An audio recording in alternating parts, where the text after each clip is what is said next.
I don't know about you, but I got two sets of rules I live by. Number one, you always quit after the third hot dog, regardless of context. Number two, only I can punch my sister. Now, while the first rule is just common sense and probably on all of our lists, that second rule is probably a bit jarring for you. But I'll have you know, I haven't exercised this principle since I was a little kid.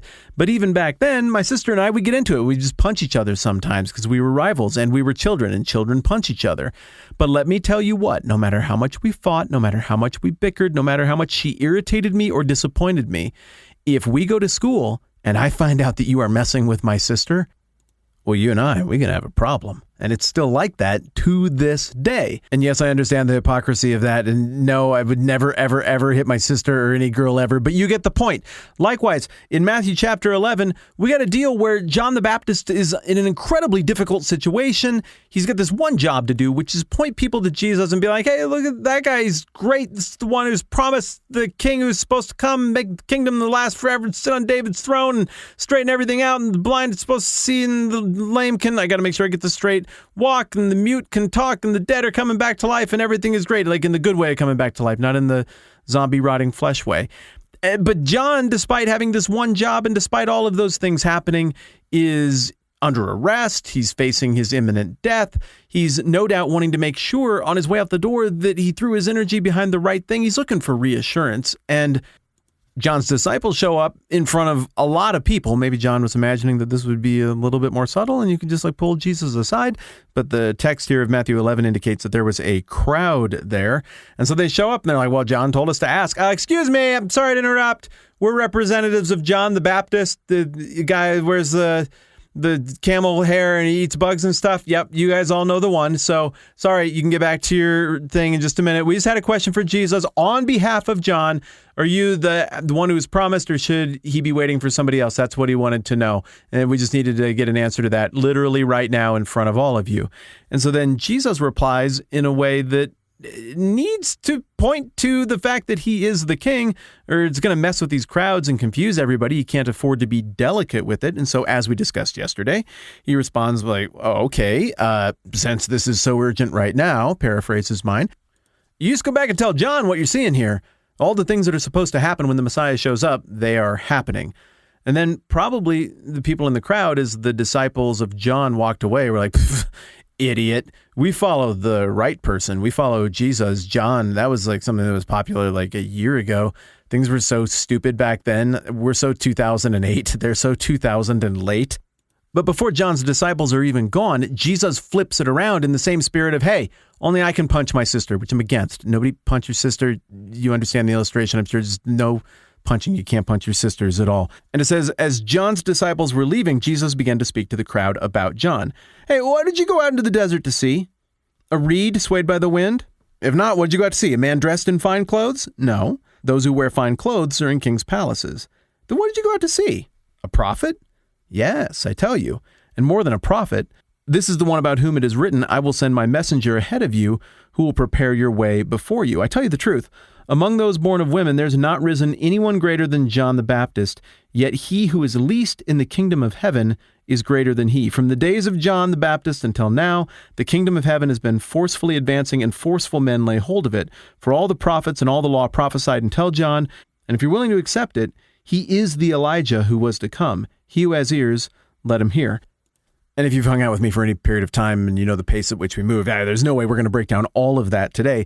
But what I want to look at is that, hey, only I can punch my sister's segment. He just got done in front of everyone, maybe in a conversation he didn't want to have publicly. Jesus just got done saying, go back and tell him he's not thinking straight. I know things are difficult, but he's wrong. All the things that are supposed to be happening right now, messianically, are happening right now. And then I really do imagine the whole room starts to get a little bit smug, and he flips it around and he asks these rhetorical questions, and I think they're so juicy. No, hold on a second before all of you start giggling about how dumb my cousin is. Let's just pump the brakes here. Connie and Karen and Deb and Roger, didn't I see all of you guys out there in the desert? Like a really, really long walk from here. That would have cost you a lot of money to get there, right? And a lot of time. That must have been time off of work. What was that, your whole vacation, Roger?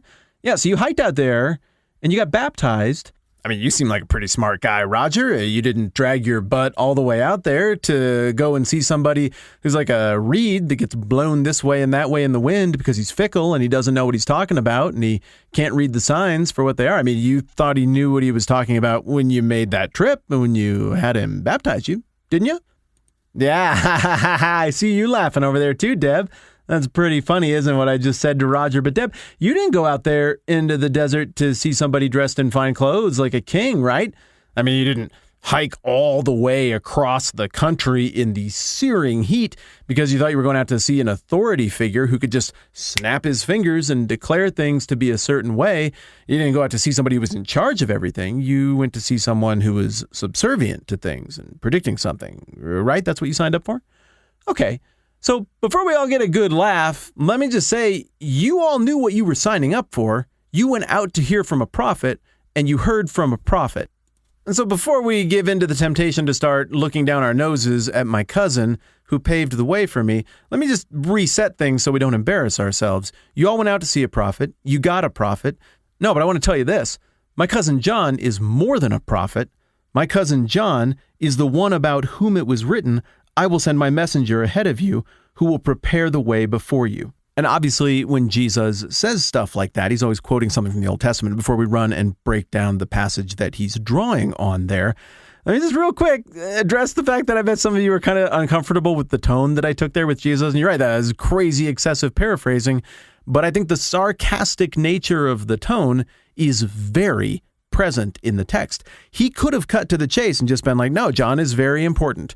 Okay, easy now. He asked some reasonable questions, and yes, it sounds like I pushed back on him, but he's a very important prophet. But Jesus himself, who the text holds out as being infallible and right about everything, decided the best way to communicate this would be to point out, I think, the hypocrisy of the room in saying, hey, why did you sign up to follow John and show an interest in what he was about in the first place? Because you thought he was a fraud or fake or silly or something to be made fun of? Or because you thought he was legit? And then what I think Jesus does is he flips it around and affirms their first impulse about John, which was, hey, you read it right in the first place. You're right. This guy is a big deal. How big a deal? Well, we jump to the Old Testament. Now, the last time Matthew sent us to the Old Testament in reference to John, he took us to Isaiah 40 and verse 3. Back in Matthew 3, he quotes this verse where it says, a voice of one calling, in the desert, prepare the way for the Lord, make straight in the wilderness a highway for our God, and every valley shall be raised up. And there's a lot of that language about the kingdom and everything getting straightened out. But this time around,